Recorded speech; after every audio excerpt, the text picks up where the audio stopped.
नमस्कार दोस्तों, कैसे हैं आप सभी लोग। तो मैं आ गया हूं एक नया लेटेस्ट अपडेट और एक नई वीडियो लेकर आप सबके बीच। दोस्तों, हाल ही में वैज्ञानिकों ने एक बहुत ही रोचक खोज की है जिसने खगोल शास्त्र की दुनिया में हलचल मचा दी है। इस खोज के अनुसार हमारी धरती के पास एक नया क्वासी सैटेलाइट मिला है जिसे 2025 PN7 नाम दिया गया है। यह नाम सुनने में भले ही टेक्निकल लगे, लेकिन इसका मतलब समझना आसान है। क्वासी सैटेलाइट का अर्थ यह नहीं है कि यह हमारे चांद की तरह धरती का पूरा चक्कर लगाता है। असल में यह सूर्य के चारों ओर ही घूमता है, लेकिन इसकी ऑर्बिट इतनी मिलती जुलती है कि यह हमें धरती के आसपास घूमता हुआ दिखाई देता है। यानी यह धरती के साथ साथ चलता है और ऐसा लगता है मानो यह हमारा छोटा साथी हो।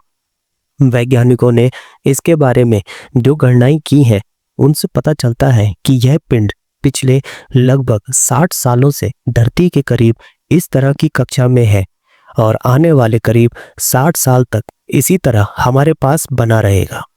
इसका मतलब है कि कुल मिलाकर लगभग 128 वर्षों तक यह धरती का कॉस्मिक साथी रहेगा। यह बहुत ही दिलचस्प बात है क्योंकि ऐसे पिंड बहुत कम समय के लिए धरती के पास रहते हैं और उनका पता लगाना भी मुश्किल होता है। अब आप सोच रहे होंगे कि यह पिंड कितना बड़ा है और क्या यह धरती के लिए कोई बड़ा खतरा पैदा हो सकता है। तो इसका आकार दोस्तों बहुत ही छोटा है, शायद कुछ मीटर या कुछ दर्जन मीटर का ही होगा। यह किसी भी तरह से धरती से टकराने का खतरा पैदा नहीं करता, लेकिन फिर भी वैज्ञानिकों के लिए बेहद महत्वपूर्ण है।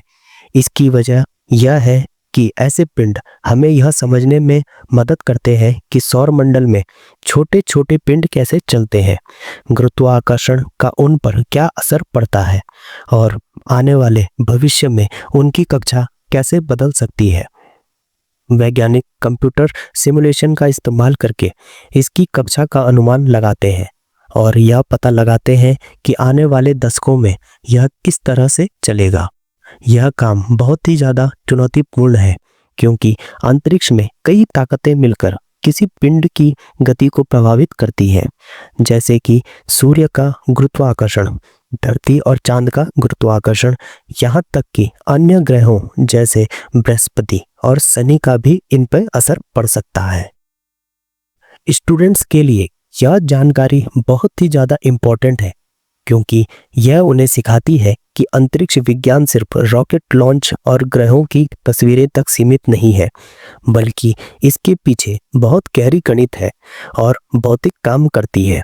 यह खोज हमें यह भी दिखाती है कि हम अभी भी अंतरिक्ष के बारे में बहुत ही ज़्यादा कम जानते हैं। हर साल नासा और अन्य वेधशालाएं सैकड़ों नए एस्ट्रॉइड्स खोजती है और उनकी कक्षाओं का अध्ययन करती है ताकि यह पता लगाया जा सके कि कहीं कोई पिंड भविष्य में धरती से टकराने वाला तो नहीं है।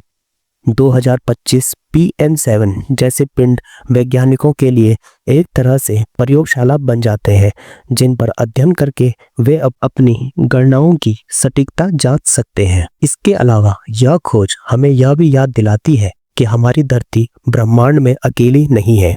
हमारे आसपास लगातार छोटे छोटे साथी घूमते रहते हैं। कभी कभी वे धरती के पास से गुजर जाते हैं, कभी कभी कुछ समय के लिए धरती की गुरुत्वाकर्षण के जाल में फंस जाते हैं और क्वासी सैटेलाइट बन जाते हैं।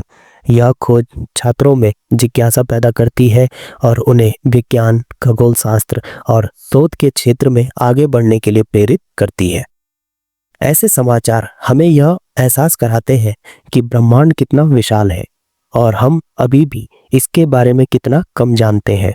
शायद भविष्य में हमारे छात्र ही ऐसे नए पिंड की खोज करेंगे, उनकी कक्षा मापेंगे और धरती की सुरक्षा के लिए नई तकनीक विकसित करेंगे। इसीलिए यदि आप विज्ञान, गणित या अंतरिक्ष अनुसंधान में रुचि रखते हैं तो यह खोज आपके लिए एक शानदार प्रेरणा बन सकती है। अब दोस्तों, इसमें कुछ रोचक तथ्य है, जैसे 2025 PN7 का आकार शायद 10 से 20 मीटर के बीच है। यह धरती के साथ लगभग 128 वर्ष तक रहेगा।